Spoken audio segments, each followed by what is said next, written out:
Kamusta mga ka-daddy? Panibagong araw na naman at ngayong araw mag-review tayo ng sabi kong dream shoes ko na nabili ko.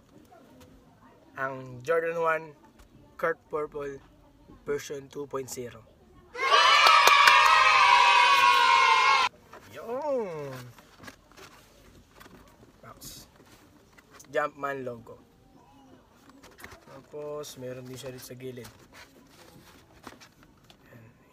Jumpman logo. Tapos yung sizes 8.5. 8 talaga ako, kaya lang mas magandang suotin yung 8.5 para may allowance na ng konti. Tapos gumagamit ako ng anti-crease para hindi ganong, pero yung lakad pa rin, lakad robot pa rin. Pero okay kung may anti-crease. So buksan na natin.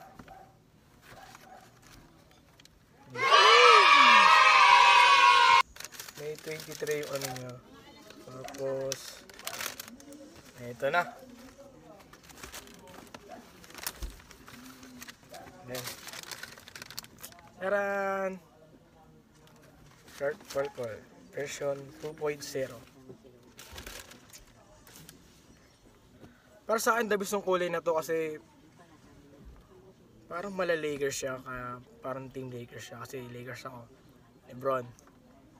Lalo pag pinalitan mo siya ng lace, yung yellow lace niya. Lakers na Lakers ang dating niya. Tapos ayun, Jumpman logo. Meron din siyang Jumpman logo sa loob. Ayun. Tapos itong stitch niya, maayos, tsaka maganda talaga. Ganda ng pagkakatahi. Magmula sa swoosh. Swoosh. Yan, ganda, di ba? Ang ganda niya. Tapos purple yung ilalim. Tapos nandito yung sizes na sa loob. Hindi kita eh. Ayan. Nabili natin to sa reseller lang din. Kasi mahirap na makahanap ng size 8.5 sa mga sa Jordan store, sa mga SM, puro malalaking sizes, kaya reseller, kaya medyo mahal siya. Siguro nakuha ko siya ng 5.7. Complete naman siya with OG box. Nagamit ko na siya. Ayun nga, ang sarap niyang gamitin. Kumbaga, pwede mo siya pamalit sa mga hype mong sapatos. Halimbawa, ayaw mong maharabas yung Jordan 1 Chicago mo, black toe. Pwede mo siyang pag-alternative na gamitin. Mga harabas, pang araw-araw. Pero ako, para sa hype ko na to eh. Kasi mahal din eh. Kumbaga, ilang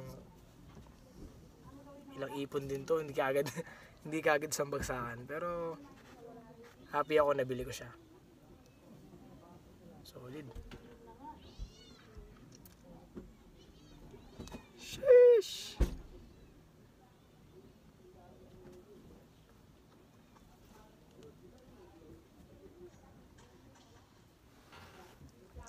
Ayan.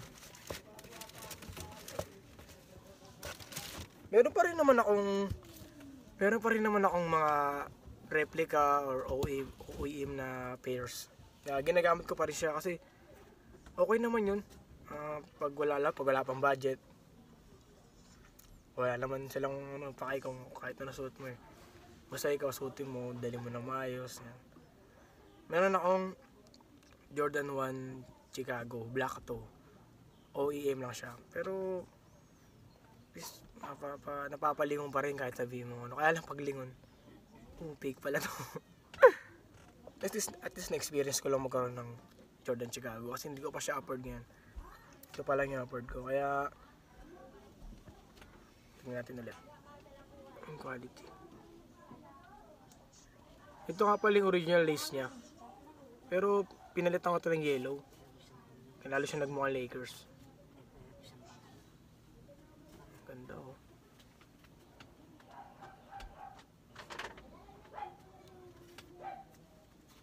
Yun.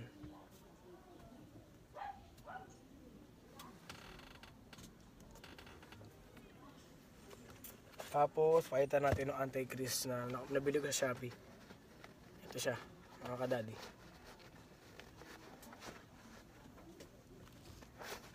Taran! Nabili ko to ng dalawang pares na siya. 120. Okay to kasi hindi ganong magkaka-crease kahit na lakad ka. Wag lang talaga yung sobrang nakatupi pa mo.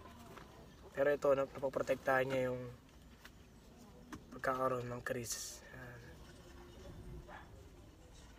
120 lang, dalawang pares na. Dali, 4 na piraso siya. Ayun lang, lalagay mo lang sa loob.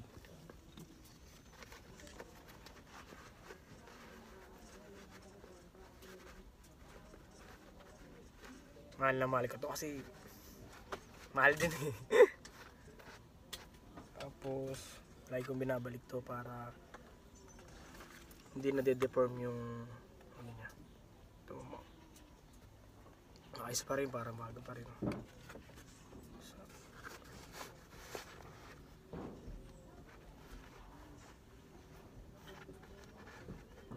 tip ko lang kapag nadumihan na yung swelas, halimbawa, gamitin natin to ng, ako may brush ako ginagamit dito eh, para sa dito, pero sakto lang, magaang lang, tapos hindi mo siya ganong madumi. Tsaka pag ginagamit ko to, pang mulan talaga siya.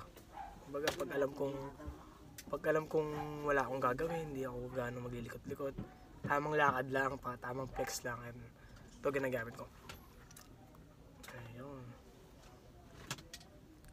Tapos pag nasabunan na, pinupunasan ko na lang siya ng basahan, malinis na basahan, hindi ko siya binabanlawan.